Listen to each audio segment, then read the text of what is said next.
Poland पर हमले को लेकर नाटो की बड़ी बैठक। पोलैंड ने नाटो की बैठक बुलाने की मांग की थी।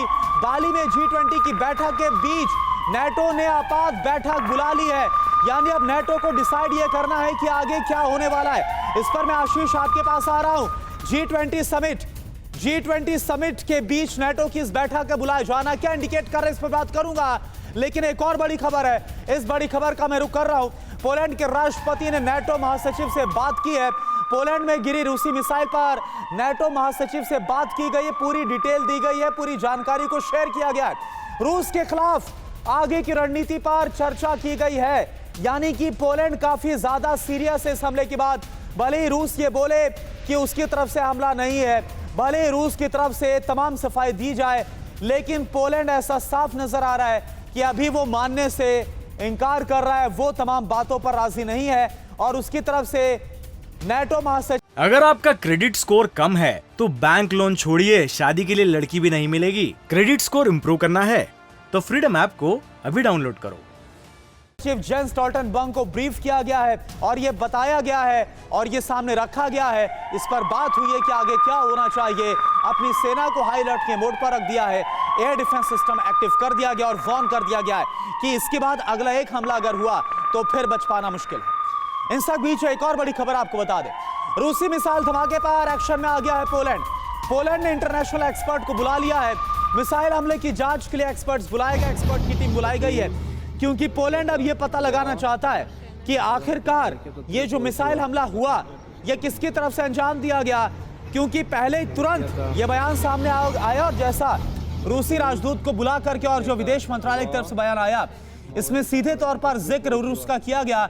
लेकिन क्योंकि रूस लगातार ये बोल रहा है कि ये जो हमला हुआ, ये जो मिसाइल गिरी, वो रूस की तरफ से हमला नहीं है, तो सच्चाई क्या है वो पता लगाने के लिए रूस की तरफ से यह हमला था या नहीं था, इसकी इन्वेस्टिगेशन के लिए जो इंटरनेशनल टीम है वो पहुंच गई है। वो इस वक्त मौके पर है। और चलिए इस पर बात करने हमारे लिए हमारे साथ जुड़े हुए हैं retired colonel, army expert GS Sodhi sir इस वक्त हमारे साथ जुड़े हुए हैं। सोढ़ी सर, आपका बहुत बहुत स्वागत है।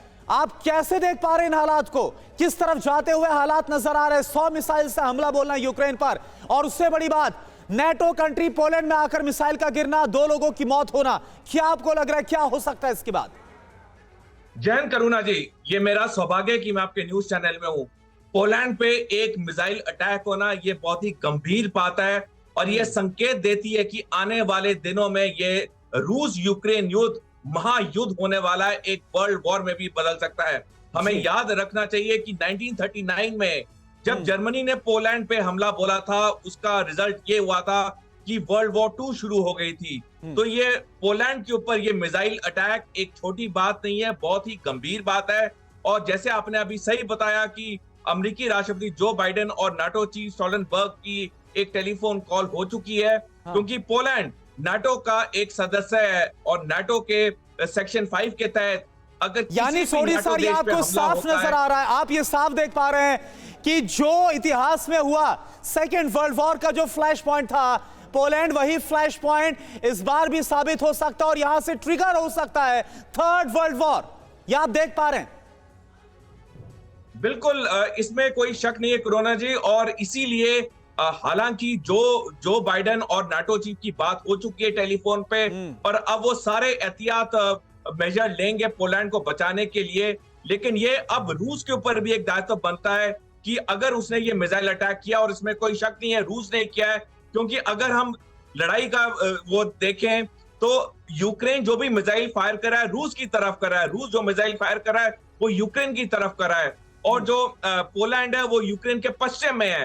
तो चाहे गलती से या चाहे जानबूझ के अगर एक भी मिसाइल पोलैंड में गिरी है, ये रूस की गलती और तुरंत रूस को माफी मांग लेनी चाहिए।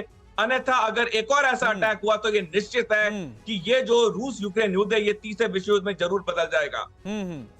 बिल्कुल, और ये युद्ध में थर्ड वर्ल्ड वॉर बदलता हुआ साफ नजर है। लेकिन खैर, माफी जैसी जो बात है वो तो लगता नहीं है कि रूस अपनी तरफ से करेगा। हाँ, क्योंकि रूस की तरफ से ये बोल दिया गया है कि उसका मिसाइल हमला नहीं था, लेकिन इसको जांचने के लिए, परखने के लिए जो टीम है वो पहुंच चुकी है। और इसके बाद अगला एक्शन क्या होगा जब इन्वेस्टिगेशन की रिपोर्ट सामने आती है, ये भी हमें देखना होगा अगले कुछ घंटों में क्या होने वाला है। अगर आपका क्रेडिट स्कोर कम है तो बैंक लोन छोड़िए, शादी के लिए लड़की भी नहीं मिलेगी। क्रेडिट स्कोर इम्प्रूव करना है तो फ्रीडम ऐप को अभी डाउनलोड करो।